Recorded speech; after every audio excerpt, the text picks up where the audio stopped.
He slid the review across the desk, smiling like a man who had just snapped my spine without leaving his chair. I glanced at the slashed salary once, then folded the page like a cheap receipt. He thought he was teaching me fear. He did not know that 3 weeks ago, I began measuring how much of his empire was held up by my hands. By the time he realizes he cut his only lifeline, it will be too late.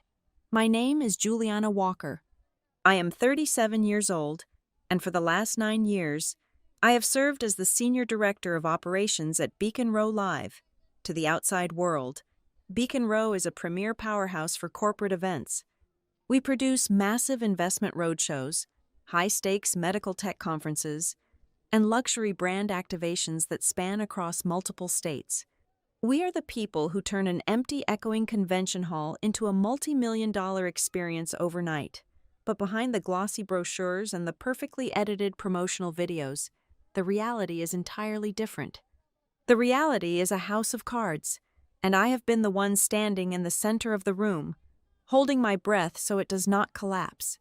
I am the one who remembers which keynote speaker requires a green room kept at exactly 68 degrees. I am the one who negotiates with unions at 2 in the morning when a rigging crew threatens to walk off the job. I absorb the panic, filter out the noise, and deliver perfection. I handle the grueling, invisible machinery of the business so my boss, Graham Pike, can stand on a brightly lit stage in a tailored suit, shaking hands with venture capitalists and taking the credit. Today was supposed to be my annual review. I walked into Graham's corner office on the top floor, a room practically dripping with excessive corporate vanity. He had recently insisted on importing Italian leather furniture and installing a custom wet bar. Expenses he claimed were strictly for client optics. I sat down across from him, expecting the usual exhausting routine. I anticipated he would complain about the rising costs of freight shipping. I would present the 50-page spreadsheet proving I had just saved us $200,000 on vendor contracts, and we would eventually settle on a modest single-digit percentage raise. Instead, Graham did not open my performance file. He simply smiled. It was a thin, predatory smile, the kind of expression a man wears when he believes he holds absolute power. Slowly, deliberately, he slid a single, crisp sheet of paper across the smooth mahogany surface of his desk. I picked it up. My eyes scanned the black ink, immediately snagging on the only line that mattered. It was a formal amendment to my employment contract. My base salary. The number I had painstakingly negotiated.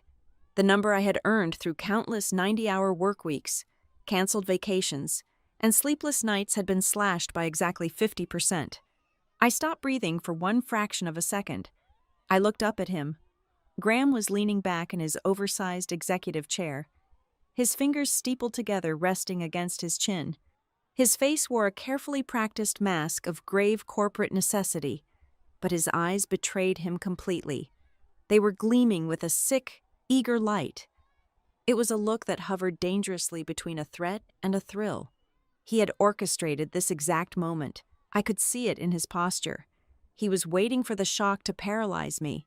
He was waiting for my breath to hitch, waiting for my eyes to well up with tears, waiting for the inevitable, messy crack in my professional composure. He desperately wanted me to break. He wanted me to ask how I was supposed to pay my mortgage on half my income. He wanted me to raise my voice, to slam my hands on the desk, to threaten to quit right then and there. If I lost control, he would win. He would have the ultimate satisfaction of telling me I was acting hysterical, that I was entirely replaceable, and that I should be on my knees thanking him for allowing me to keep my desk at all. He wanted to trigger a complete emotional breakdown so he could justify breaking my spirit even further. "Cost restructuring," Graham said, finally breaking the silence.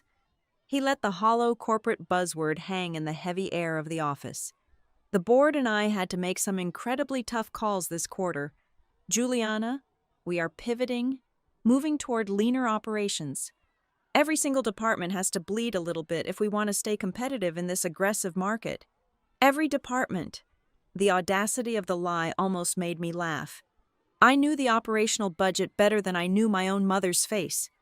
I knew exactly how much capital he had just authorized for a ridiculous velvet-roped VIP lounge at a venue in Dallas, a lounge no client had ever requested. I knew the exorbitant monthly retainer he had just signed for a boutique vanity public relations firm just to get his own name in industry magazines.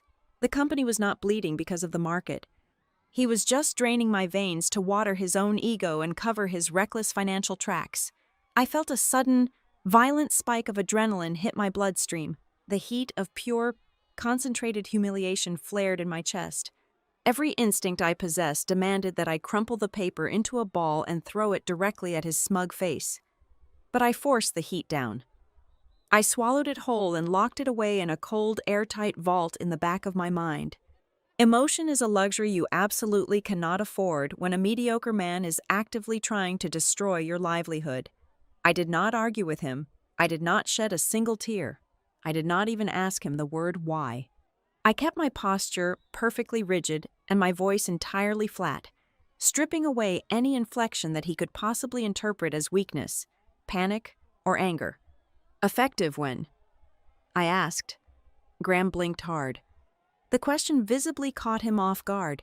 He had prepared for a drawn-out, emotional war of attrition, and instead, I had handed him a clipboard with a scheduling question. He leaned forward abruptly, the smug superiority faltering for just a fraction of a second before he hastily plastered it back onto his face. "Immediately," he said, his tone turning a little sharper, his volume rising just a fraction as if he were trying to force his dominance back into the center of the room. "Starting this current pay period." I looked down at the piece of paper one more time. I memorized the exact, jagged ink strokes of his signature resting at the bottom of the page. Then, I folded the document exactly in half, matching the edges perfectly, and slipped it into the front pocket of my tailored blazer. "Good," I said, meeting his gaze with absolute, deadpan calm. "Then the timing is perfect." A profound, heavy silence stretched across the mahogany desk. I watched the gears grinding behind his eyes. He was scrambling to decode my response. Was I in a state of deep psychological denial? Was it a pathetic, desperate attempt to save face after a crushing defeat? I could practically see his ego settle comfortably on the latter option. Men like Graham Pike always believe that a woman's silence is either an admission of submission or a symptom of shock. It never once crosses their minds that silence might actually be a calculated strategy. "I am very glad you are being a professional about this difficult transition, Juliana," he said, though the absolute certainty in his voice had vanished. "We really need everyone rowing in the exact same direction right now." "I have always been a professional, Graham," I replied smoothly, standing up from the chair. "I will get back to work." I turned my back on him and walked to the door. I did not storm out. I did not slam the heavy wooden door behind me. I closed it with a soft, decisive, and final click. Walking down the long hallway, past the glass-walled conference rooms and the chaotic energy of the open-plan bullpen, I kept my hand resting over the folded piece of paper in my pocket. Employees were rushing past me, carrying stacks of lanyards, shouting into headsets. Completely oblivious to what had just occurred, they thought I was just returning from a standard performance review. They were wrong. I was not walking away from a review. I was walking out of the blast radius of a detonation that Graham had just foolishly triggered directly under his own feet. He genuinely thought he was just cutting the company's expenses and putting an uppity female executive in her place. He was completely blind to the reality. He did not realize he had just taken a knife and severed the absolute only functional lifeline keeping his entire sinking ship from crashing violently into the rocks. I maintained my rigid posture, nodding politely to a passing account manager, until I finally cleared the double glass doors of the lobby and stepped out into the suffocating afternoon heat. I walked across the scorching asphalt of the parking lot, my heels clicking methodically against the pavement, and got into my car. The moment the heavy car door slammed shut, sealing me inside the quiet, insulated cabin, the massive wave of adrenaline finally began to recede, but it did not leave behind fear or despair. It left behind a cold, razor-sharp clarity. I gripped the leather steering wheel with both hands until my knuckles turned stark white. Still, I did not cry. Crying was a biological response reserved for things you had lost and desperately wanted back. I did not want Beacon Row Live back. I wanted it to burn to the ground. I took a deep breath, reached into my leather tote bag, and pulled out my phone. The screen cast a pale, steady glow against the dim interior of the car. I ignored the immediate flood of urgent notifications, 3 missed calls from a panicked venue coordinator in Chicago, 5 text messages from a lighting vendor demanding updated schematics, and a calendar alert for a production meeting. Instead, I opened my personal email application.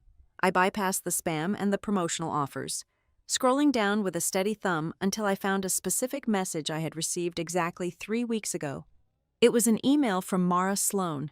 She was the brilliant, aggressive founder of Astor Loop Studio, the rising competitor agency that Graham constantly mocked in public but secretly feared in private. The subject line was simple, direct, and uncharacteristically formal: confidential inquiry regarding your future.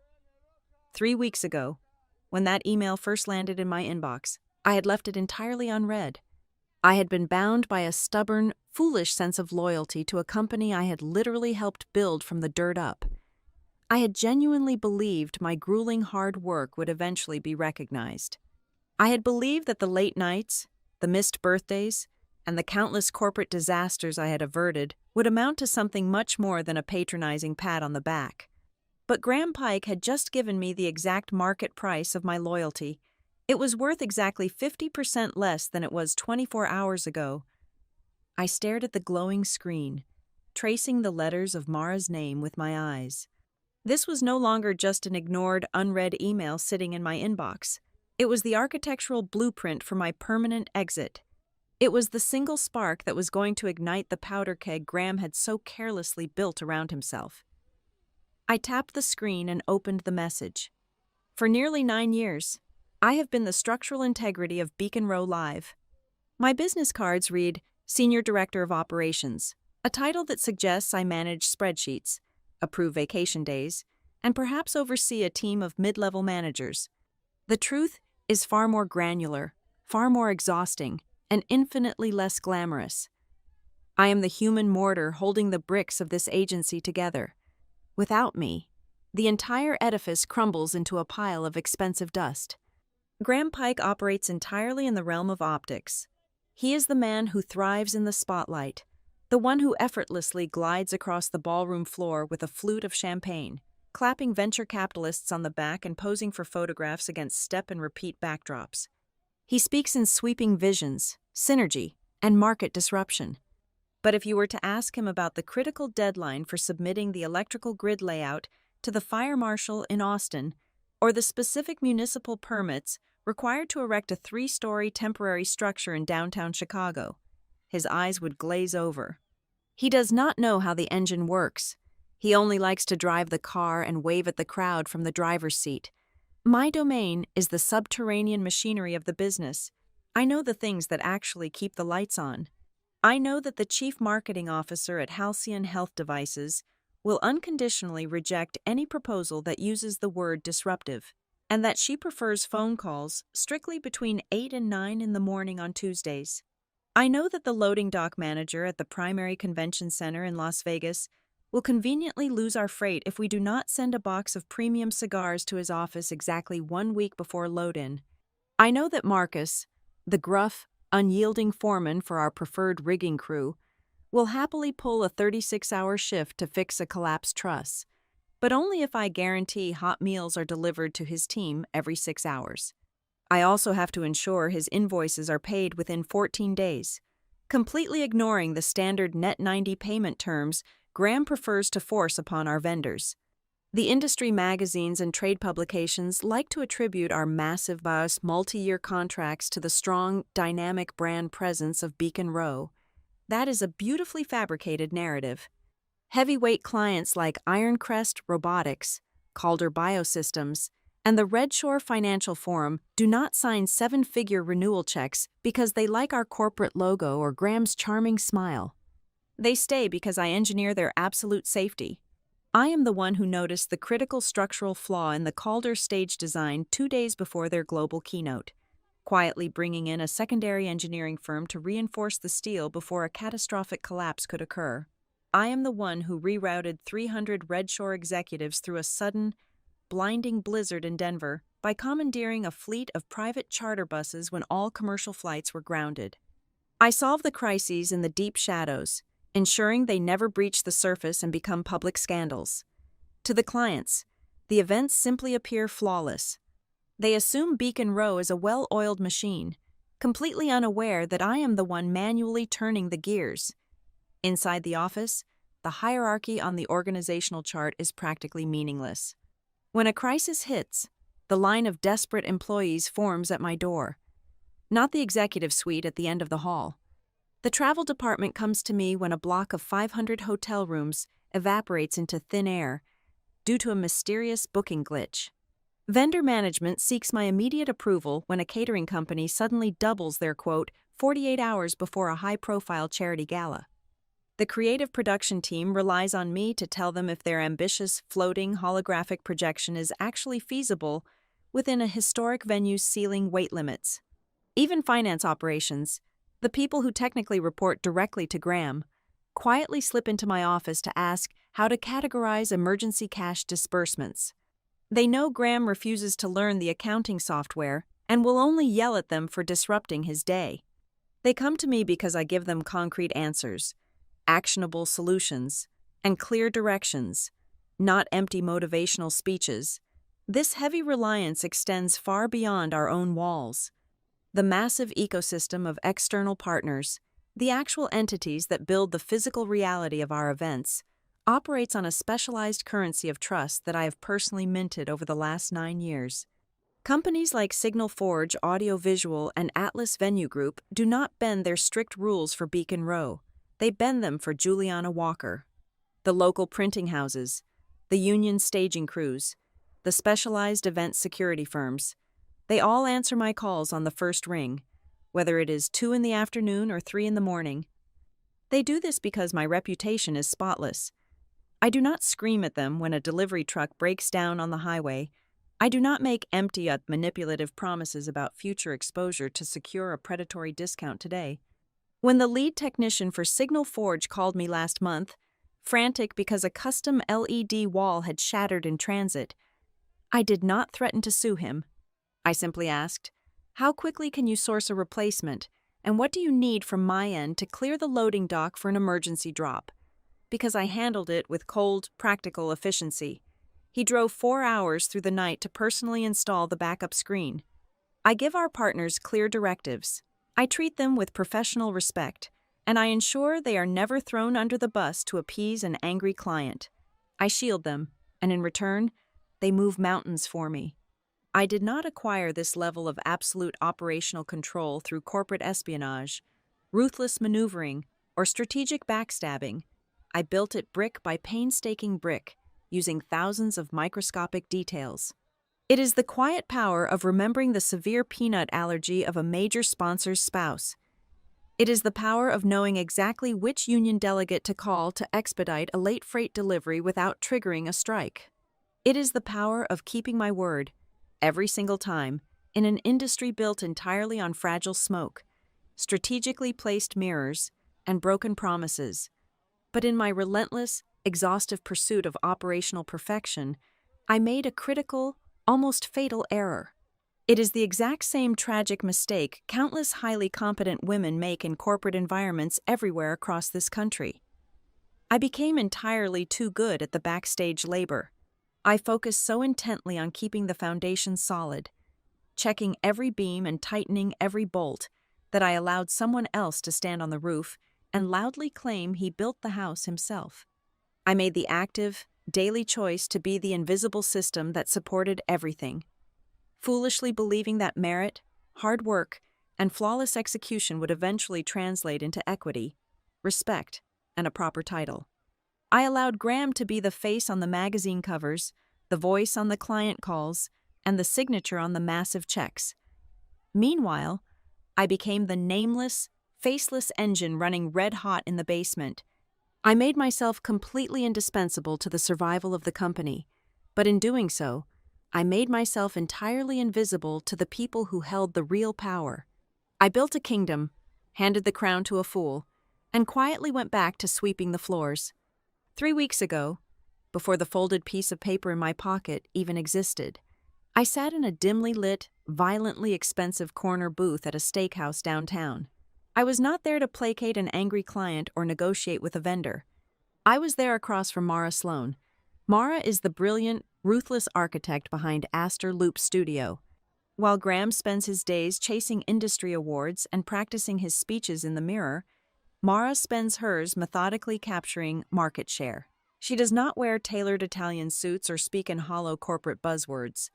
She wears minimalist black, speaks in sharp, economical sentences, and looks at the competitive event landscape like a grandmaster analyzing a chessboard. I am not going to waste your time with a sales pitch. Juliana, Mara had said, swirling a glass of sparkling water, I want you at Astor Loop. I want you as my chief operating officer, and I am putting a substantial equity partnership directly on the table. Actual ownership, not a bonus structure contingent on impossible metrics, not a vague promise for the future. Ink on paper. I had stared at her, the ice slowly melting in my own glass. I was accustomed to aggressive headhunters circling me, tossing out nominal salary bumps or flashy vanity titles to lure me away to other sinking ships. But this was entirely different. This was a seat at the adult table. This was power. Why me? I had asked, playing the defensive line I had been conditioned to hold for nearly a decade. Beacon Row and Astor Loop play in the exact same sandbox, but we have completely different methodologies. Mara had laughed, a short, sharp sound devoid of any real humor. Do not insult my intelligence, and please stop insulting your own. The entire industry knows the absolute truth. They know Beacon Row retains its heavy portfolio not because Graham Pike is a visionary leader, but because Juliana Walker is the person who actually executes the vision. He is a charismatic frontman for a band where you are playing every single instrument. I do not want his brand. I do not want his flashy client list. I want the engine. I want you. She had slid a thick, cream-colored envelope across the polished wood table. It contained the formal term sheet. The numbers were staggering, but the equity stake was what made my pulse thrum heavily in my ears. Yet, I did not sign it. I did not even open the envelope that night. I took it home, placed it securely in my desk drawer, and went to work the very next morning at Beacon Row. I was infected with a terminal, pathetic case of misplaced loyalty. I had spent 9 years pouring my blood and my sanity into Graham's foundation. Walking away felt like abandoning a house I had built with my bare hands simply because the landlord was a fool. I told Mara I needed time to consider her offer. Deep down, I was still waiting for Beacon Row to finally recognize my value. I was waiting for my immense loyalty to be reciprocated. Instead, the universe began handing me a magnifying glass. Once the seed of Mara's offer was planted in my mind, my entire perspective shifted. I stopped looking at Beacon Row as a dedicated, overworked employee and started looking at it like a forensic auditor. Suddenly, the severe cracks in the foundation were glaringly obvious. It started with the vendor invoices. For years, I had maintained a strict 30-day payment cycle with our core partners. It was the absolute bedrock of my operational leverage. But 2 weeks ago, the accounting department quietly changed the system. Payments were suddenly pushed to 45 days, then mysteriously delayed to 60 days.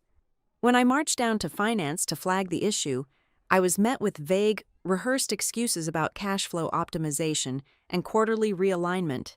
Then came the bizarre, illogical budget restrictions. I submitted a standard request to upgrade the on-site communication radios for a massive medical summit, a negligible expense in a multi-million-dollar production budget. It was denied immediately by Graham himself.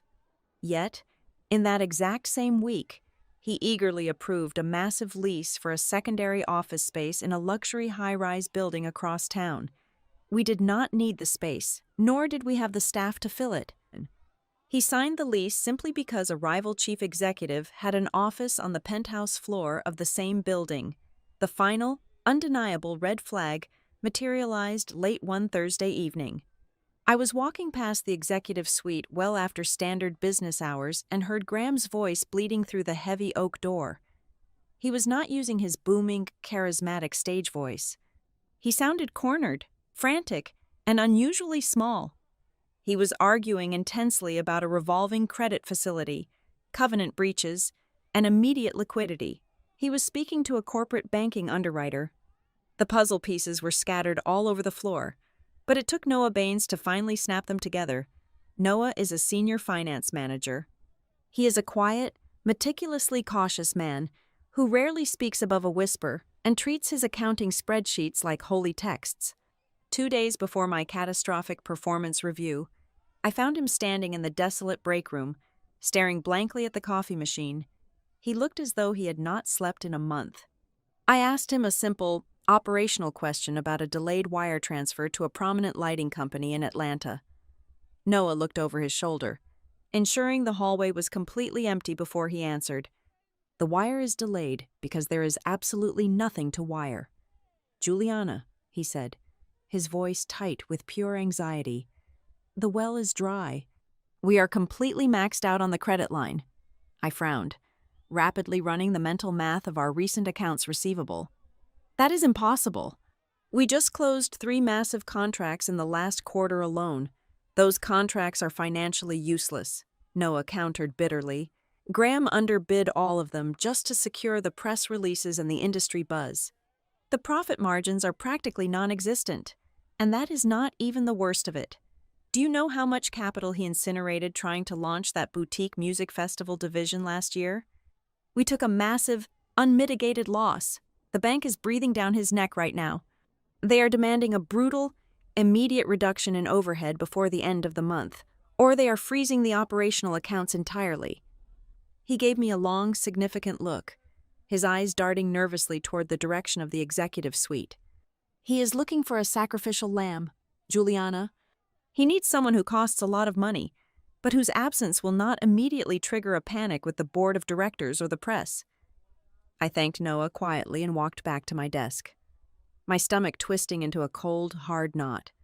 It was a masterclass in corporate survival at the complete expense of human decency. Graham was backed into a lethal financial corner entirely of his own making. He needed to slash massive amounts of payroll immediately to appease his lenders, but he could not fire a visible, titled executive without signaling to the market that Beacon Row was in severe distress. He could not touch the sales team, because they were the ones actively bringing in the deposits keeping us afloat. He needed a target who drew a high salary but operated entirely in the shadows. He needed me, but firing me outright was too dangerous. He knew, even if his ego would never allow him to admit it aloud, that the operational infrastructure would collapse overnight if I was simply terminated. So, he engineered a psychological trap designed with absolute, malicious precision. When the single sheet of paper detailing my salary reduction sat on his desk this morning, I understood instantly. By cutting my pay in half, he was forcing my hand into a corner. Option 1, I swallow my pride, accept the crushing humiliation, and stay. If I chose this, Graham instantly solves his massive cash flow problem while retaining the exact same flawless operational execution. He gets to keep his absolute best workhorse for half the price, us. Option 2. I refuse the insult and resign. If I walk away, I save him the trouble of paying a hefty severance package or justifying a termination to the Human Resources Department. More importantly, my departure gives him the perfect, impenetrable narrative. When the vendors inevitably revolt, when the events begin to fail miserably, and when the clients start asking angry questions, he will simply shake his head and play the tragic victim. He will tell everyone that Juliana Walker could not handle the pressure of the new market restructuring. He will say I lacked the necessary commitment to weather the storm. He will frame my resignation as a selfish betrayal, using my absence as a convenient, permanent shield to hide his own catastrophic financial incompetence. He thought he had me completely cornered. He thought he was playing a complex game of strategy while I was completely blind to the board. As I sat in the suffocating heat of my car in the parking lot, staring at the glowing screen of my phone. The lingering sting of the salary cut vanished entirely. It was replaced by a profound, terrifying calm. The folded paper in my pocket was not a punishment for poor performance. It was a desperate, flailing move from a man drowning in his own hubris. For 9 long years, I had allowed this company to use my relentless work ethic to build an illusion. I had been the invisible skeleton supporting a rotting body. I had waited patiently for a narcissistic leader to suddenly develop integrity. When the paper slid across the desk, it was not a surprise. It was the final, undeniable signal that I had stayed entirely too long in a place that only knew how to use me. Graham Pike wanted to see what happened if he snapped the spine of his own company. He wanted to force me into a chaotic resignation. I was going to give him one, but I was not going to give him the messy, emotional, unprofessional exit he so desperately needed for his narrative. I tapped the reply button on Mara Sloane's email. I did not draft a long, poetic explanation about my worth. I typed a single, decisive sentence of acceptance, hit send, and finally started the engine of my car. I drove straight to a quiet coffee shop on the edge of the business district. I did not go back to the office immediately, sitting at a small wooden table. I opened my laptop and drafted a new email to Mara Sloane. I did not hedge. I did not negotiate further. I accepted the position of Chief Operating Officer at Astor Loop Studio, but I laid out my absolute baseline conditions in stark, undeniable terms. I required full, uncontested operational authority over the production teams. I required the equity partnership to be legally vested upon signing. And most importantly, I explicitly stated that I would never again function as the emotional shock absorber or the silent fixer for another executive's fragile ego. Mara replied within 15 minutes. Her response was a single word: agreed. At 3 o'clock that same afternoon, I walked back into the Beacon Row Live headquarters. I sat at my desk, opened a blank corporate letterhead document, and typed my formal resignation. I kept it ruthlessly brief. It contained no sprawling paragraphs about my 9 years of dedicated service. It contained no passive-aggressive remarks about my newly halved salary. It was a sterile, legally perfect document stating that I was providing my standard 2 weeks of notice, as stipulated in my original employment contract. I printed 2 copies, signed them in blue ink, and handed one directly to the head of Human Resources. I left the second copy squarely in the center of Graham Pike's empty mahogany desk. When Graham finally read it, he did not call me into his office to yell. He did not beg me to stay. He chose the path of petty, performative indifference. He spent the next 48 hours strolling through the bullpen, intentionally raising his voice just enough so I could hear him from my office. He told the creative directors and the sales team that I had been inflating my own role for entirely too long. He casually mentioned over by the coffee machines that Beacon Row was a dynamic, modern enterprise, and that our continued success did not depend on any single individual.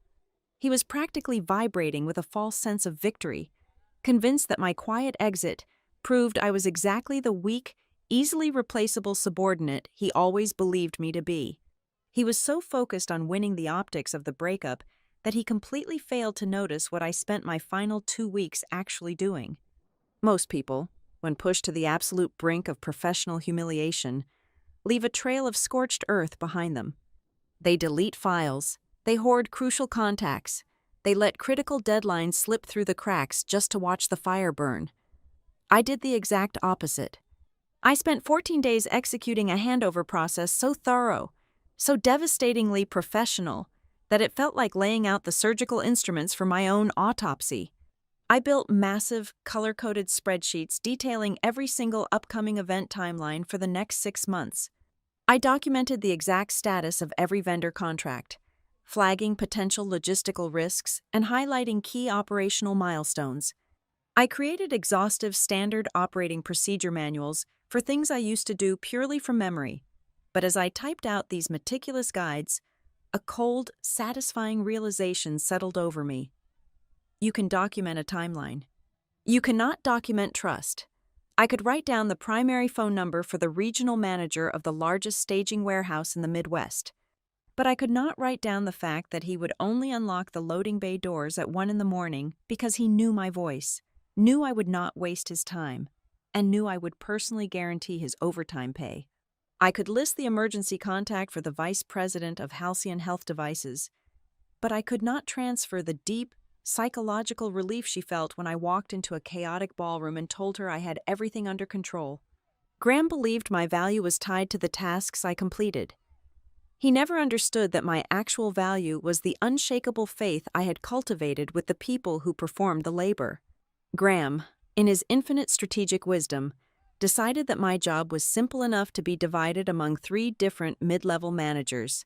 For my final 10 days, these 3 individuals orbited my desk like terrified satellites. They had been handed pieces of my portfolio but lacked the foundational context to understand any of it. Juliana, the newly appointed logistics lead, would whisper, hovering nervously by my door. Atlas Venue Group just rejected our revised rigging plot for the summit next month. The contract says we have until Friday. What do I tell them? I would look up from my meticulously organized screen.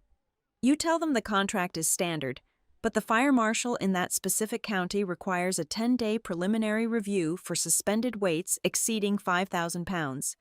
I usually submit a shadow draft directly to the inspector before the venue even sees it. The manager would stare at me, completely lost. How do I do that? You call the inspector, I would reply calmly, handing over another printed document, but he does not answer emails. You have to call his direct line between 7 and 8 in the morning. This happened dozens of times a day. The 3 managers were constantly running back to my desk, holding my own handover documents like useless maps in a foreign country. Every panicked question they asked only illuminated the massive, terrifying gap between my job description on paper and the crushing reality of what I actually carried. A few of the senior coordinators, the ones who had been in the trenches with me for years, could smell the ozone in the air. They knew a catastrophic storm was brewing just over the horizon. During my final week, 2 of them cornered me in the break room. They looked exhausted and deeply afraid. They asked if they should start polishing their resumes. I did not use the moment to recruit them to Astor Loop. I was bound by my strict exit terms, and I refused to play dirty when playing clean is so much more lethal. Do not panic, I told them softly, making sure the hallway was clear. But you need to protect yourselves immediately. Keep your project files impeccably clean. Document every single directive Graham gives you in writing. If he gives you a verbal order that contradicts a vendor agreement or a budget limitation, you follow up with an email asking for written confirmation. Do not let your names become the shield he uses to deflect his own mistakes. The shield always takes the damage. They nodded slowly, the gravity of my warning settling into their shoulders. When Friday finally arrived, my departure was completely unremarkable. There was no farewell cake in the conference room. There were no grand speeches or forced applause. At exactly 5 o'clock in the evening, I shut down my computer for the final time. I wiped the hard drive of my personal passwords and left the corporate device precisely in the center of the desk, perfectly aligned with the edges of the docking station. I picked up a single, small cardboard box containing my framed degree, a coffee mug, and a pair of emergency flat shoes I kept under my desk. I did not take a single piece of proprietary company data. I did not download a master client list to a hidden flash drive. I did not forward internal emails to my personal account. I walked down the long corridor, past the glass-walled offices, and pushed through the heavy lobby doors. The warm evening air hit my face, smelling intensely of hot asphalt and freedom. I walked to my car and placed the small box on the passenger seat. I left Beacon Row Live entirely empty-handed, taking absolutely nothing that legally belonged to them. I only took the one asset Graham Pike could never cut, claim, or control. I took my reputation, and without it, his company was nothing more than an empty, expensive shell waiting to collapse under its own weight. I began my first week at Astor Loop Studio on a brisk Monday morning. The environment was a stark contrast to my previous workplace. The office was significantly smaller and completely devoid of the suffocating, performative luxury that Graham Pike demanded. There were no imported leather couches, no sprawling mahogany conference tables, and absolutely no vanity public relations awards mounted on the walls. It was a lean, heavily functional space buzzing with a quiet, relentless energy. At Astor Loop, every single operational decision was made based on raw competence and factual data, completely ignoring the artificial weight of flashy corporate titles. Mara Sloan respected execution, not ego. Within my first 48 hours, I was fully integrated into their supply chain. My directives were instantly implemented, and I finally understood what it felt like to work inside a machine where every gear was actually designed to turn. Meanwhile, across the city, Beacon Row Live did not collapse in a spectacular fiery explosion. Large corporate entities rarely do. Instead, the decay began with tiny microscopic fractures in the operational foundation, proving that the entire structure was fundamentally compromised long before I ever walked out the door. The first critical crack appeared on Tuesday afternoon. The primary project sponsor for Halcyon Health Devices called the main reception desk, urgently needing to discuss a last-minute alteration to the exhibition floor plan for their massive quarterly medical conference. The receptionist, a young woman who had only been with the company for 2 months, stared at her glowing phone console in sheer panic. She had absolutely no idea who to route the call to. For years, her standard operating procedure for any high-level, complex logistical issue was simply to transfer the line directly to my extension. After desperately bouncing the frustrated client between 3 different voicemails, the call finally landed on Graham's desk. Graham picked up the phone, projecting his usual booming, artificially deep stage voice. The sponsor immediately began referencing the intricate, millimeter-specific differences between version 3 and version 4 of the structural layout, asking if the load-bearing pillars in the main hall could accommodate the newly requested digital display walls. Graham was entirely lost. He had never looked at the venue blueprints. He did not know the dimensions of the hall, and he certainly did not know which iteration of the floor plan they were discussing. He attempted to pivot the conversation toward high-level branding strategies and synergistic attendee engagement, but the client grew immediately cold, demanding hard technical answers that Graham simply did not possess. By Wednesday morning, the fractures rapidly spread into the digital infrastructure. An event coordinator at a massive, notoriously strict convention center in Dallas sent an urgent email flagged with high importance. It contained an unyielding deadline to submit the supplemental liability insurance certificates and the heavily updated stage weight load diagrams for an upcoming tech summit. The venue required certified documentation proving our rigging design could safely hold exactly 12,000 pounds of specialized lighting equipment. That email sat completely unopened in a shared departmental inbox for over 36 hours. Graham had divided my portfolio among 3 mid-level managers, and each of them quietly assumed one of the others was handling the Dallas account. In the past, that email would have bypassed the general inbox, landed directly on my screen, and I would have routed the verified insurance certificates to the venue within 15 minutes. Now, the deadline silently expired, triggering an automatic stop work order on the Dallas loading dock that would soon cost the agency tens of thousands of dollars in delay penalties. The internal friction quickly escalated from misted digital communications to direct hostile confrontations with our external partners. Signal Forge Audio Visual, one of our most vital and historically flexible technical vendors, called the newly appointed logistics manager. They demanded final, written confirmation on the rigging schedule for an upcoming financial expo. The new manager cheerfully sent over the master document she had found filed away on the shared server. 10 minutes later, the lead technician called back, his tone entirely devoid of its usual patience. "This schedule is completely wrong," the technician barked over the phone, his voice carrying through the thin glass walls of the office. "I spoke with Juliana last Thursday afternoon.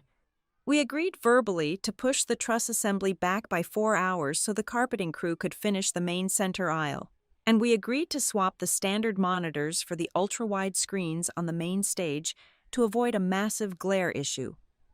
The new manager scrambled. her hands shaking as she clicked frantically through her meticulously color-coded spreadsheets. "I am sorry. I do not have any record of those changes anywhere in these files. We have to stick to the printed schedule." The senior account manager assigned to the Financial Expo attempted to intervene and extinguish the fire. He joined a conference call with the client later that afternoon, offering a dizzying array of evasive circular answers about internal realignments, transitional phases, and cross-departmental synergies. He promised the client repeatedly that the entire Beacon Row team was fully dedicated to their success, but the client was not foolish. Listening to the panicked, disjointed answers and the glaring lack of specific details, the brutal reality finally dawned on them. They realized, for the very first time, that the flawless, unified machine they thought they were hiring did not actually exist. The entire Beacon Row team they had trusted with their multi-million-dollar budget had always just been one woman sitting quietly in the background, keeping the wheels attached to the axle. Sensing the rapidly growing unrest and the souring mood of his biggest accounts, Graham decided he needed to step in and take absolute, visible control of the sinking ship. He began aggressively inserting himself into daily production calls, a space he had historically avoided at all costs, but his forceful presence only accelerated the disaster. He spoke constantly in broad, sweeping strokes. He demanded that the teams leverage their dynamic paradigms and focus on the holistic client journey. He tossed around an endless stream of hollow corporate buzzwords, but the moment a vendor asked him a direct, practical question about generator fuel capacity, union labor meal penalty rules, or local fire marshal permit regulations, he froze completely. He repeatedly exposed the embarrassing fact that he only understood the thin layer of fresh paint on the outside of the building, completely ignorant of the structural beams holding it up.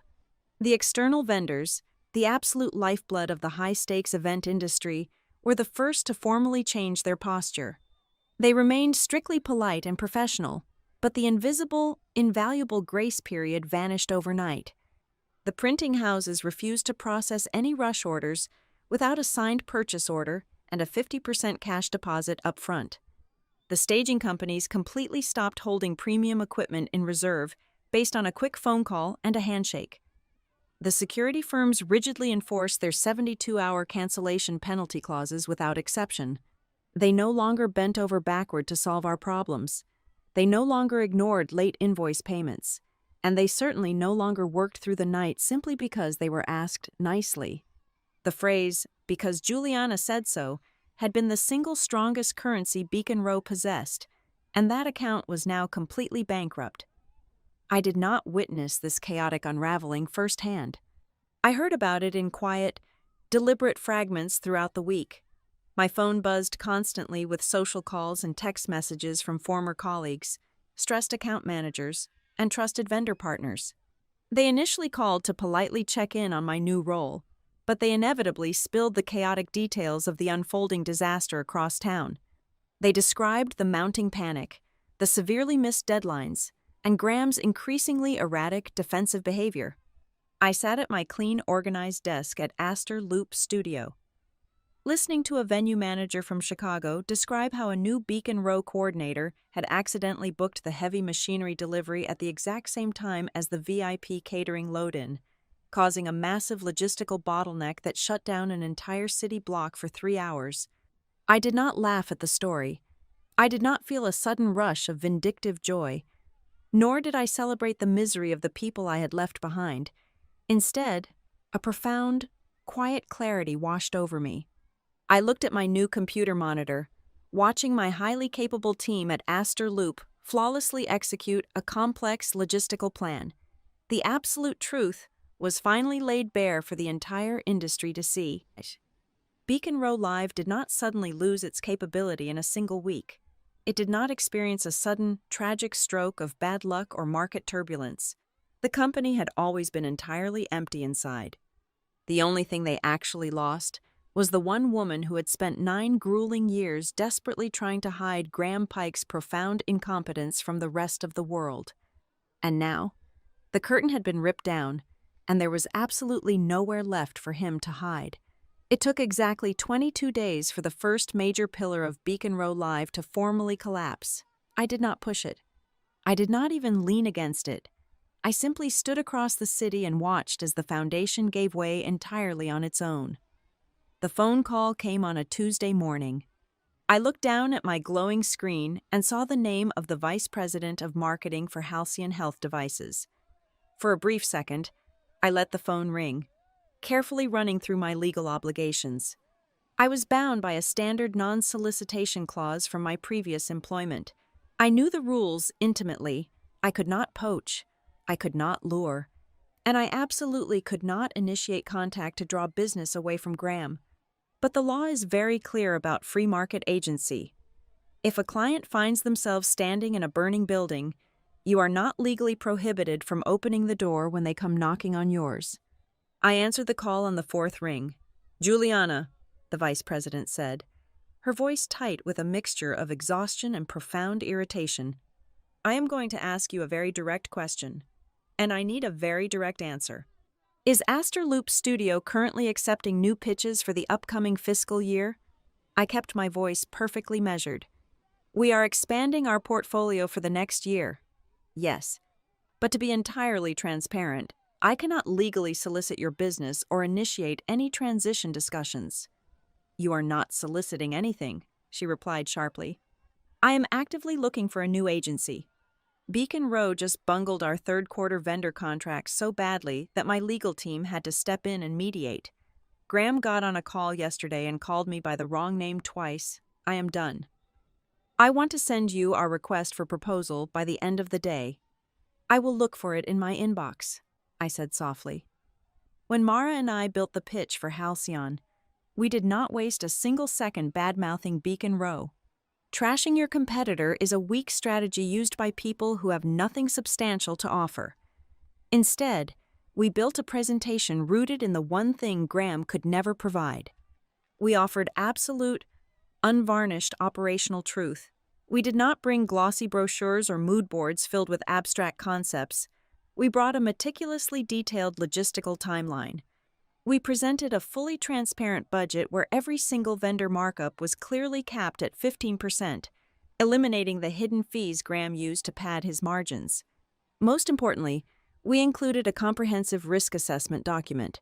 We looked the client in the eye and called the potential disasters by their actual names. We outlined exactly what would happen if a venue lost power, if a union strike occurred during load-in, or if a keynote speaker canceled at the last minute.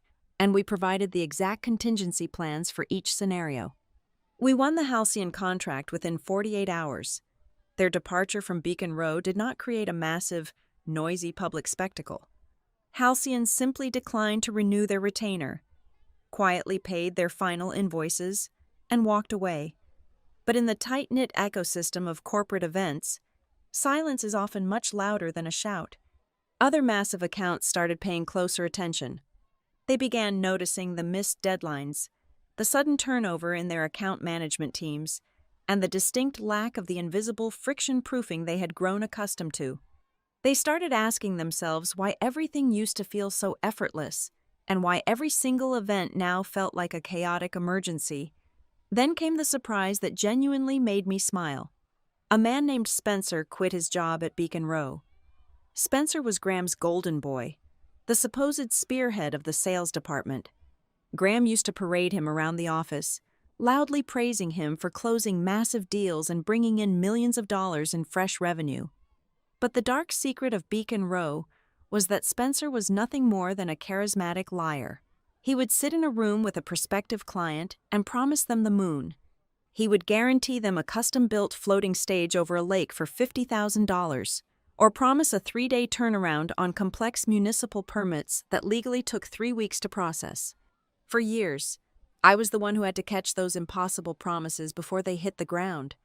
I would work back channels, call in massive favors, negotiate brutally with vendors, and pull off minor miracles just to make Spencer's lies look like the truth. Without me there to silently fix his impossible deliverables, Spencer was suddenly exposed. When he promised a client a logistical impossibility, the new operations team simply looked at him and said they could not do it. His clients grew furious. His deals fell apart, his commissions evaporated, and he panicked. He resigned on a Friday, proving once and for all that a brilliant salesman is absolutely useless without a competent operator to build what he sells. As Astor Loop absorbed the incoming wave of disillusioned clients, our revenue grew rapidly. Mara and I were suddenly in a position to scale the company, but I was fiercely protective of the environment we were building. I flatly refused to hire recklessly just to fill desks. We interviewed dozens of candidates, but I only extended offers to people who possessed a deep, fundamental respect for the grueling reality of operational work. I hired people who understood that a successful event is not built on a stage, but on a loading dock at 3 a.m. Back at his hollowed-out agency, Graham began to completely unravel. As his profit margins plummeted and his best clients quietly exited through the back door, his panic morphed into aggressive legal threats. He had his lawyers draft aggressive, blustering letters accusing me of tortious interference, breach of fiduciary duty, and corporate sabotage. He threatened to enforce a draconian non-compete clause that my own legal counsel had already proven was entirely unenforceable in our jurisdiction. He wanted to drag me into a messy public fight because it was the only way he could justify his own failure. He wanted to tell his board of directors that I had stolen his empire, rather than admit he had carelessly thrown it away. I did not respond to a single one of his angry emails. I forwarded all of his threats directly to our corporate attorney, who systematically dismantled them with cold, hard documentation. I had kept my hands perfectly clean. Every client who transitioned to Astor Loop had signed a sworn affidavit stating they had initiated the contact due to a severe decline in service quality at Beacon Row. Graham had absolutely no legal ground to stand on, and with every hollow threat he issued, he only highlighted his own desperate impotence. While Graham wasted his dwindling capital on legal fees for a fight he could never win, I focused entirely on building the exact culture he had always suppressed. When the first massive payment from the Halcyon contract cleared our bank account, Mara and I did not lease a penthouse office. We did not buy custom leather furniture or hire a vanity public relations firm. Instead, I called a company-wide meeting in our modest break room. I looked at the technical directors, the vendor coordinators, and the logistics managers who had been working tirelessly to absorb the new business. I handed out substantial, unexpected cash bonuses. I promoted our lead logistics coordinator to a directorial role, accompanied by a significant salary increase and a clear path to equity. I made sure that the people sweating in the shadows were finally pulled into the light. I paid them what they were actually worth. I gave them the authority they deserved, and I publicly credited them for the success of the agency. I was taking all the painful lessons Graham Pike had taught me about invisibility and turning them into a permanent foundation. I was proving that a company does not need a loud, charismatic figurehead to survive, but it will absolutely die without the people who know how to turn the gears. The email arrived in my inbox at exactly 8 o'clock on a Tuesday morning. It was forwarded by David, the regional director of our most reliable national lighting and staging vendor.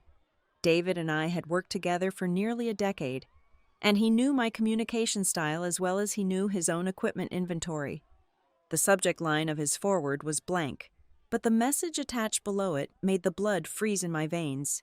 It was a direct communication from Graham Pike to David, sent late the previous evening.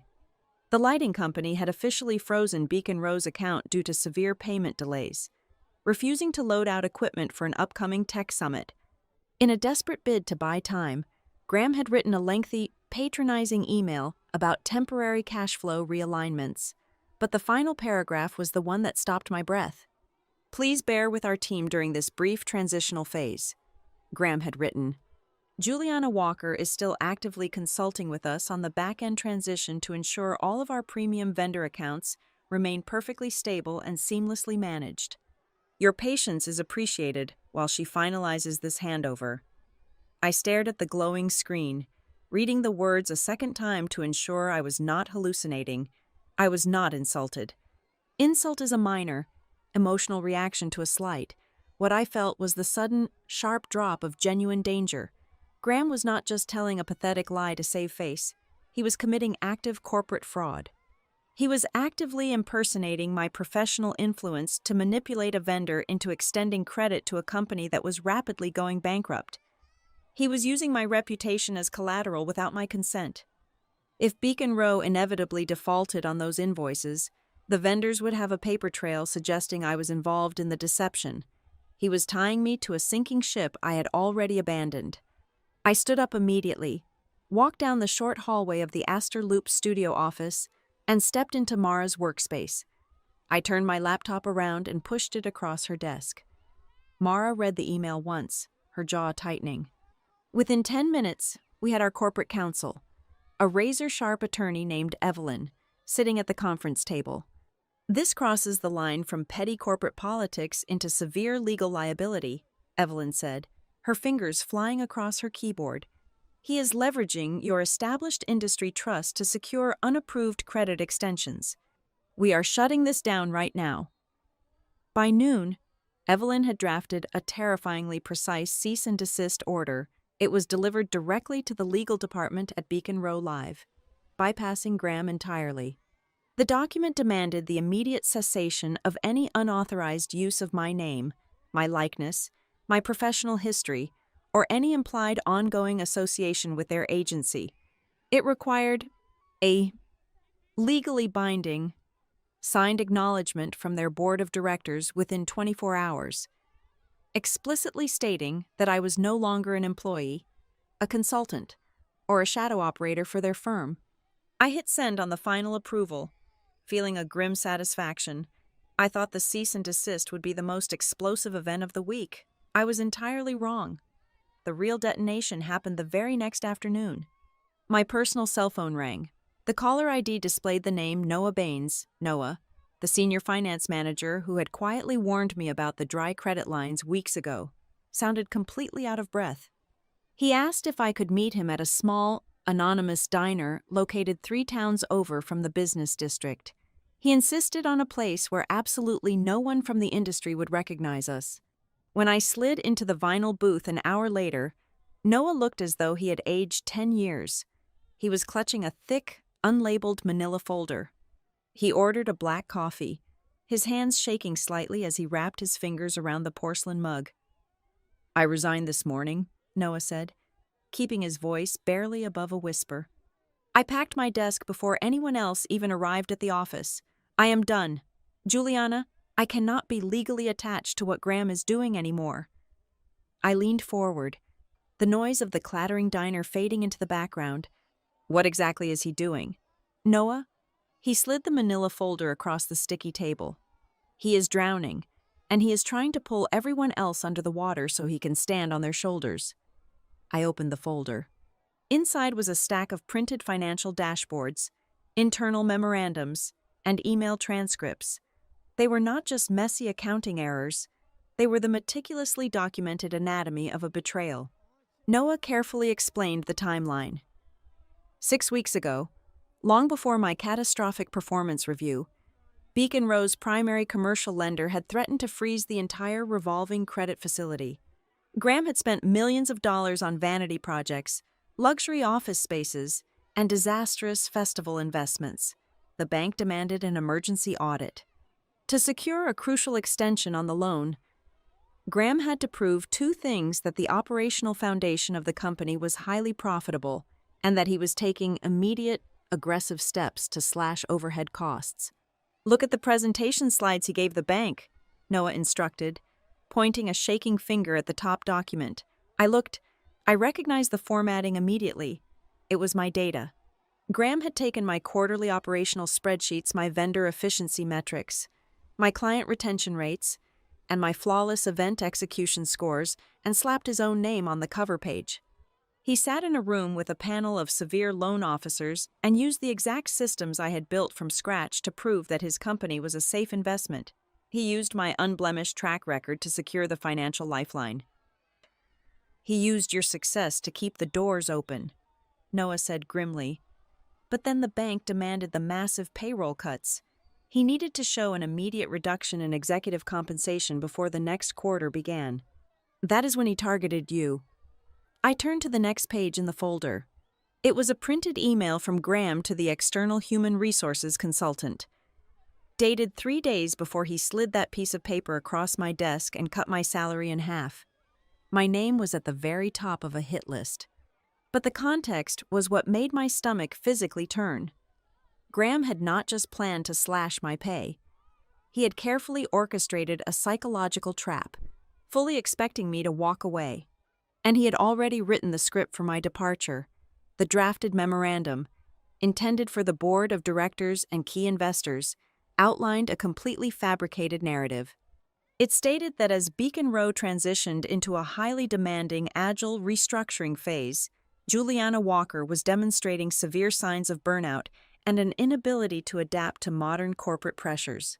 It suggested that my operational methods were outdated, and that my eventual departure would be the unfortunate result of my own professional limitations. He was never going to fire me outright, because that would require severance pay and invite a wrongful termination lawsuit.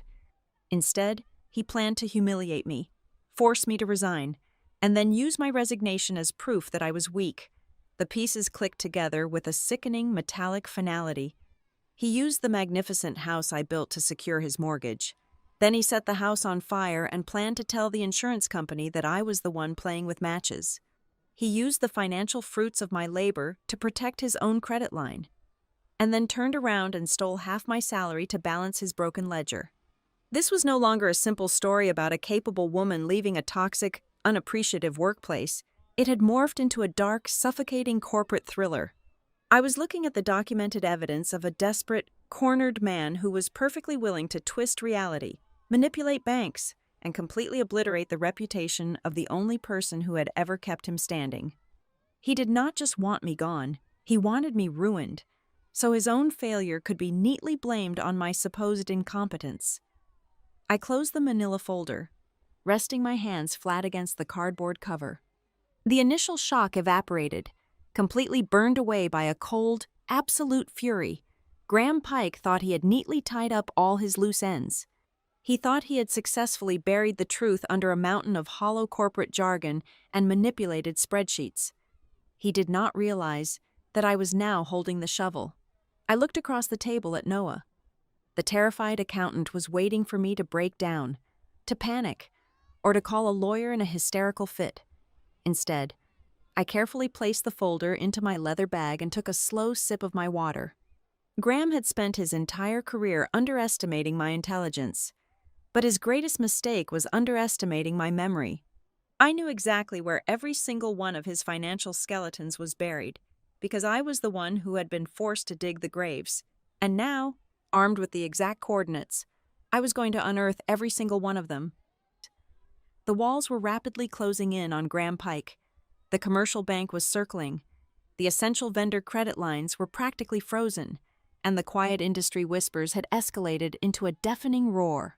Desperate for a massive influx of cash and a high-profile victory to convince the market that Beacon Row Live was still a premier agency, Graham decided to gamble absolutely everything on a single, monumental project. He aggressively pursued the comprehensive operational contract for the MedAccess Innovation Forum. MedAccess was not a standard, easily managed corporate retreat. It was a sprawling, notoriously complex medical technology convention.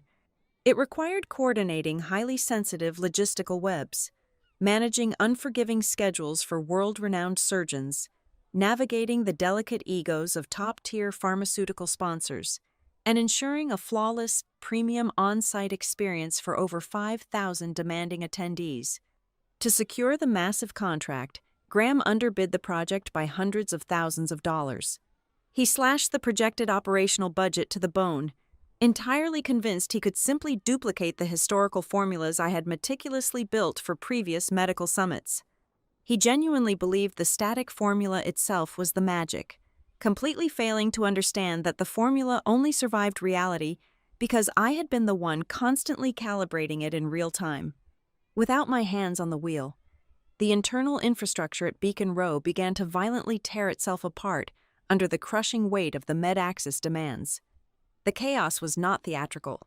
It was terrifyingly mundane and catastrophic.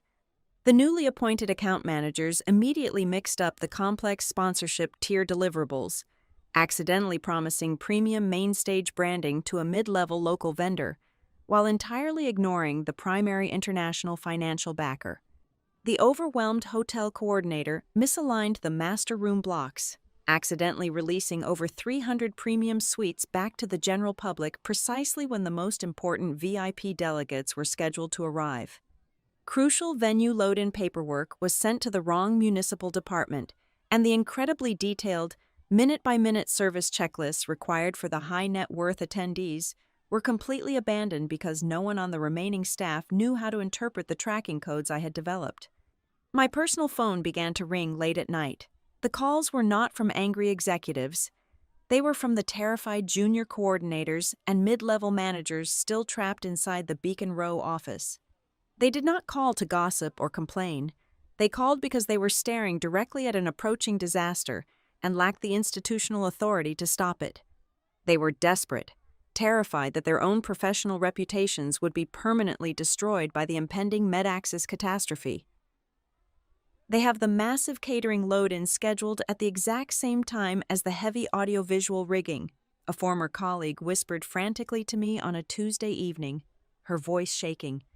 The venue dockmaster is going to lock us out. Juliana, Graham told me to just make it work. I do not know how to make it work. I listened to their panic, my heart genuinely aching for the talented people caught in the crossfire, but I refused to step in. I offered a few calm words of general advice, strictly reminding them to document every single impossible directive they were given in writing. But I did not jump into the burning building to extinguish Graham's fires. I had to let the rotting structure fall. Instead of looking backward, I channeled every ounce of my energy, focus, and operational fury into Astor Loop Studio. While Beacon Row crumbled, Mara and I took on a massive, highly visible regional financial summit spanning 3 major cities. We executed the entire multi-city tour with surgical precision. We delivered the complex series under budget, ahead of schedule, and without a single logistical friction point. Our vendors were paid in exactly 14 days. The clients were ecstatic. The stark contrast between our flawless execution and the loudly rumored chaos at Beacon Row became impossible for the industry to ignore. A prominent local business journal even published a glowing feature on Astor Loop, specifically highlighting our transparent, radically honest approach to event logistics and our rapid capture of the regional market share. As our operational capacity expanded, I finally began to strategically recruit. I carefully interviewed a select few of my former colleagues who had officially resigned from Beacon Row. I subjected every single candidate to a rigorous review of their exit contracts to ensure we were not violating any legally binding non-solicitation clauses. When I formally offered them a position at Astor Loop, I laid down the absolute law on their very first day. You are here because you are exceptional at your jobs. I told a group of 3 new hires sitting in our bright, functional conference room, but we operate differently here. You do not bring a single piece of proprietary data from your former employer. You do not bring old client lists. You do not bring their vendor pricing sheets. We do not play dirty, and we do not need their scraps to win. You bring your expertise, your work ethic, and your absolute honesty. That is the only currency we accept. Graham, backed firmly into a corner with his flagship event falling apart and his former employees fleeing to the agency rapidly eating his market share, finally lashed out with the only weapon he had left. On a quiet Thursday afternoon, a licensed process server walked into the Astor Loop lobby and handed me a massive stack of legal documents. Graham was suing me, Mara, and Astor Loop Studio for millions of dollars. The lawsuit was a sprawling, aggressive piece of legal fiction. He formally accused me of tortious interference, malicious sabotage of his corporate relationships, and the intentional, coordinated poaching of his staff and his clients. He filed the massive lawsuit knowing full well he had very little concrete evidence. His strategy was entirely transparent.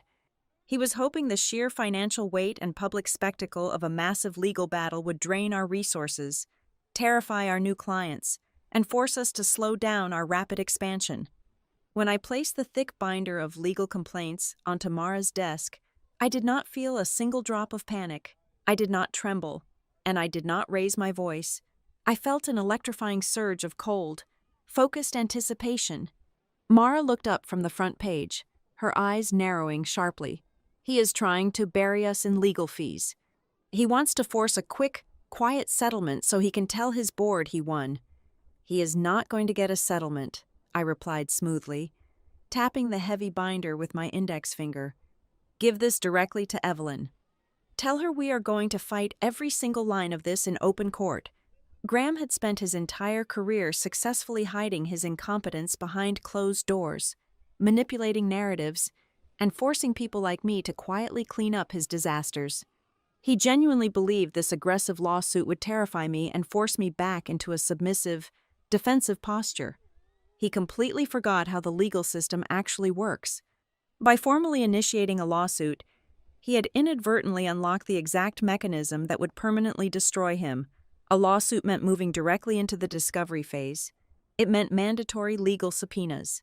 It meant that every single internal communication, every manipulated financial dashboard, every delayed vendor invoice, and every panicked email he had sent over the last 12 months would be forcibly dragged out into the brutal, unforgiving light of day. He thought he was writing the final, humiliating chapter of my career, but he had just legally mandated the publication of his own complete failure. The ultimate truth was finally going to be told, and this time, the time-stamped data would do all the talking. Evelyn's office was a fortress of pristine white walls and towering stacks of cardboard banker's boxes. The discovery phase of Graham's lawsuit had officially commenced, and just as I had predicted, the legal mandate to produce internal communications was acting as a wrecking ball against his fragile, fabricated narrative. I sat across from Evelyn on a rainy Tuesday morning, watching her meticulously organize a fresh stack of printed emails. She did not look like a defense attorney fighting a multi-million-dollar corporate sabotage case. She looked like an apex predator examining a particularly satisfying catch. He genuinely thought he could bury these documents in the recent server migration, Evelyn said, her voice laced with sharp amusement as she slid a highlighted piece of paper across the desk. He completely forgot that metadata is entirely permanent. I picked up the paper. It was a direct communication from Graham to his chief financial officer, dated exactly 4 days before my infamous performance review. The language was cold, transactional, and legally devastating. Graham had explicitly written that they needed to, quote, reset compensation before the lender call, end quote. The following paragraph detailed his precise strategy to, quote, force a decision, end quote, from me before the new financial quarter officially began. There was absolutely no mention of my actual job performance. There was no discussion of operational inefficiencies or changing market dynamics. It was a premeditated financial ambush designed solely to appease his bankers. Evelyn handed me a second, thicker folder. This one contained a chronological audit log directly from the Human Resources Department. It gets significantly worse for him, she noted, tapping the top page with her pen. Look closely at the timestamps on these performance review notes. I scanned the digital log.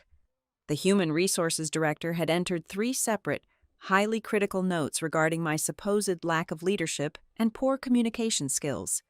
But the system timestamps showed these entries were created at 9 o'clock at night, a full 48 hours after I had already handed in my formal resignation. Graham had panicked, realizing I was actually walking away without an emotional fight. He had desperately ordered his staff to retroactively fabricate a negative performance history to legally justify the massive salary cut he had already executed. He was building a fake crime scene after the body was already gone. It is a completely manufactured paper trail, Evelyn stated flatly, closing the folder. And we have the internal witness to prove it? Noah Baines had officially retained his own legal counsel and formally agreed to provide a sworn deposition for our side. His forthcoming testimony was the final nail in the coffin. Noah was prepared to state on the legal record that Beacon Row leadership explicitly utilized aggressive salary reductions of senior operational staff as a deceptive, short-term mechanism to artificially inflate their cash flow metrics for the commercial lenders. He would testify that the root cause of the company's financial distress was entirely tied to Graham's extravagant, unauthorized vanity expenditures, completely exonerating my management of the production budgets. To completely shatter the tortious interference claim, Evelyn had also secured ironclad written affidavits from two of our largest newly acquired accounts, including the vice president of Halcyon Health Devices. Both corporate executives swore under penalty of perjury that their transition to Astor Loop Studio was in no way prompted by solicitation or coercion on my part. Their sworn statements explicitly cited Beacon Rowe's sudden, catastrophic inability to fulfill basic contractual obligations as the sole reason for their departure. The legal trap Graham thought he was setting for me had turned into a concrete bunker, and he had locked himself inside with the key on the outside. While Graham's legal foundation rapidly disintegrated in the absolute privacy of Evelyn's office, his operational reality was publicly imploding on the convention floor of the MedAxis Innovation Forum. The Medical Technology Convention had finally arrived, and the reports leaking out from the venue were apocalyptic. Because Graham had gutted the operational budget and alienated his best vendors, the intricate production timeline had instantly fractured. The structural rigging crews, furious over unpaid invoices from previous months, rigidly refused to work a single minute of uncompensated overtime. As a result, the massive overhead lighting trusses were still sitting on the bare concrete floor just 4 hours before the main exhibition doors were scheduled to open. Major pharmaceutical sponsors, massive companies that had paid hundreds of thousands of dollars for premium branding placements, arrived to find their custom-built booths shoved into poorly lit, low-traffic corners. The newly hired floor managers had completely misinterpreted the zoning blueprints and were desperately trying to shift heavy structures at the last possible minute. The most damning failures, however, occurred in the highly sensitive VIP sectors. High-net-worth investors, keynote speakers, and world-renowned surgeons were left wandering the massive convention halls without guides. They complained loudly to anyone who would listen that the on-site hospitality teams had absolutely no idea how to execute the complex, personalized service briefs they required. Graham had assumed he could just copy and paste my old operational checklists, completely failing to realize that a checklist is utterly useless if the staff reading it lacks the contextual experience to execute the steps. The pressure was building to an intolerable degree, and the inevitable collision finally occurred on a Thursday evening at a prestigious industry networking gala downtown. I attended the event with Mara, both of us representing the rapidly expanding Astor Loop Studio. The high-ceilinged ballroom was packed with event professionals, venue directors, and heavy-hitting corporate clients. The ambient noise was a loud, continuous roar of clinking cocktail glasses and strategic business conversations. I was standing near the center of the room, calmly discussing a future partnership with a regional catering director, when the atmosphere around me suddenly shifted. The casual chatter in my immediate vicinity dropped to a dead, highly uncomfortable silence. I turned around. Graham Pike was standing less than 3 feet away from me. He looked absolutely atrocious.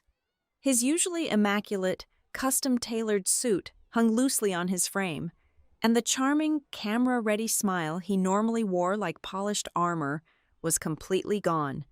His eyes were bloodshot, darting around the room with a frantic, cornered energy. He had obviously been drinking heavily, but the alcohol had not dulled his panic.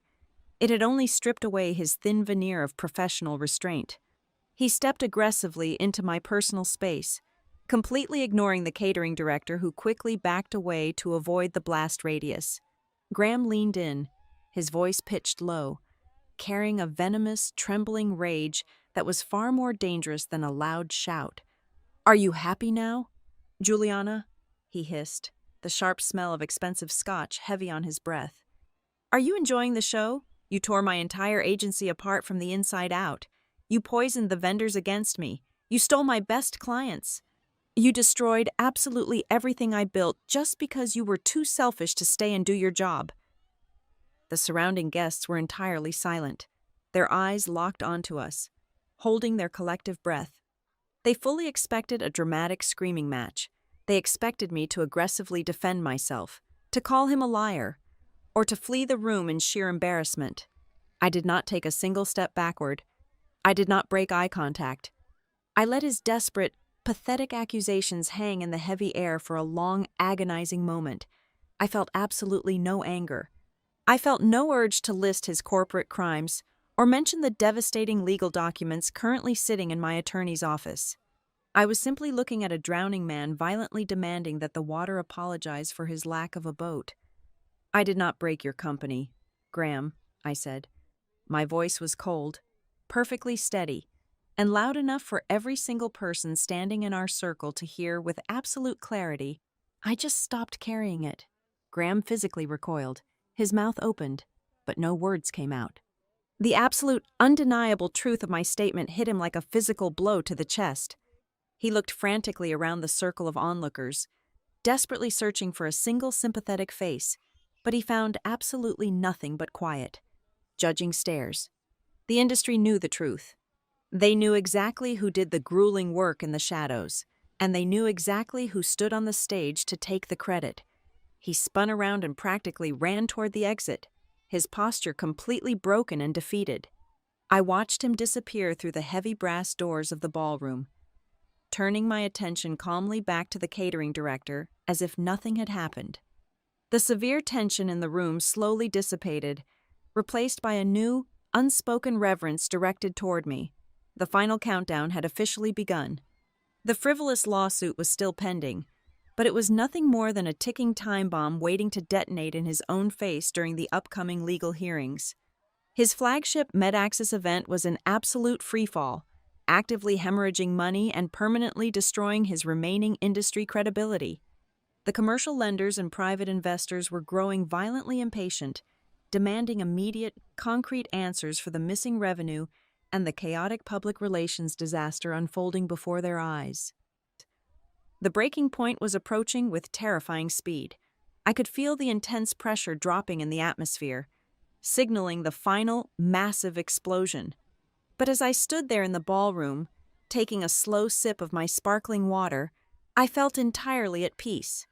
When the shockwave finally hit, when the entire hollow facade of Beacon Row Live finally collapsed into rubble, absolutely no one would be able to place the blame on my shoulders ever again. The absolute collapse of Beacon Row Live did not happen in a loud, dramatic courtroom. It happened inside a sterile, heavily soundproofed conference room on the 44th floor of a neutral corporate law firm downtown. The catastrophic failure of the MedAxis Innovation Forum had triggered a massive financial panic, forcing an emergency mediation session. Sitting around the massive oak table were the commercial lenders, a furious group of private investors, the deeply unsatisfied MedAxis client representatives, and a very pale, visibly shaking Graham Pike. I was also there, sitting perfectly still next to my attorney, Evelyn. We had been formally invited by the investors, who demanded full transparency regarding Graham's pending lawsuit against Astor Loop Studio, as it represented a massive, undisclosed financial liability capable of tanking the entire agency. Graham genuinely believed he could spin his way out of the disaster. He opened his mouth, prepared to deliver another hollow monologue about market recalibrations and unforeseen logistical headwinds. But Evelyn did not let him speak. She did not raise her voice. She simply opened a thick black leather binder and began sliding printed documents across the polished wood surface. "Before we discuss the operational failures of the MedAxis event," Evelyn stated, her voice slicing through the heavy air, "we need to address the fraudulent foundation currently keeping this company afloat."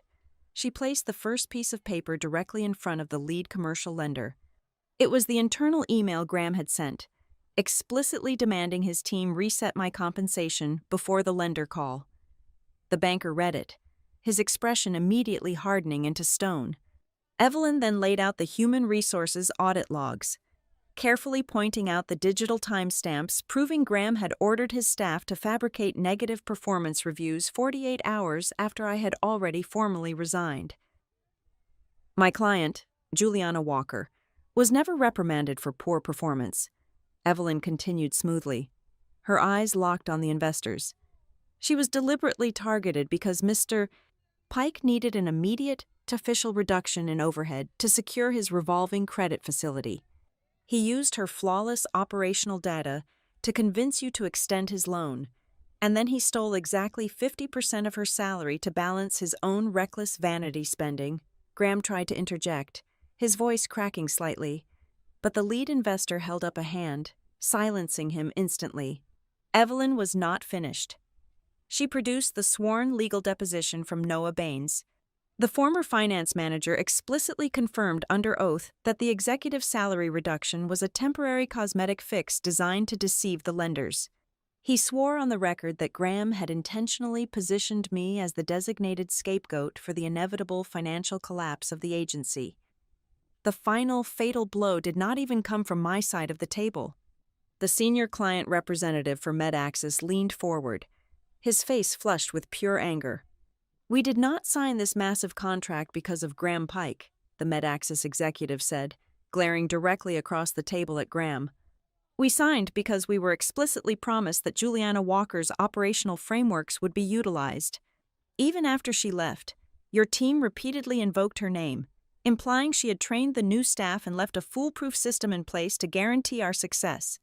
You used her past reputation to extend our trust, and you delivered an absolute, unmitigated disaster.